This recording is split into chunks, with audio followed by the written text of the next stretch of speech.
درود دوستان همکاران گرامی. دوستان تو نظارت نکته مد نظر بگیرید جایی که قرار رادیاتور نصب بشه، الان روی این دیوار قرار رادیاتور نصب بشه، تو سالن هم هستیم، اینجا سالن رادیاتور، تو سالن معمولا 120 سانت تا 150 سانت بسته به تعداد رادیاتور. اینجا الان تو سالن 3 تا رادیاتور داریم، احتمالاً تو طرحمون باید چک بکنیم رادیاتور شاید 1 متری باشه یا 10 پره باشه.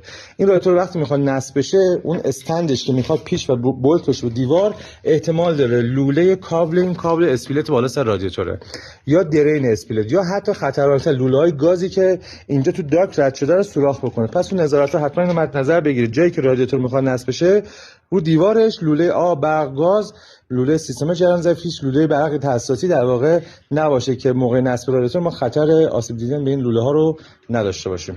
موفق باشید. دوستان گرامی، در ادامه کلیپ قبل اینجا اگر تو این طبقه دیگه نگاه کنید شرایط باز بدتره. اینجا اگر حتی یک رادیاتور 80 سانتی هم نصب بشه، امکان این که این لوله های کابل برق و لوله درین اسپیلت سوراخ بشه زیاده. حالا اون لوله گاز هم به کنار که کاربون نداره، ولی اینجا نگاه کنید فاصله حدود الان 60 سانتی متر هستش.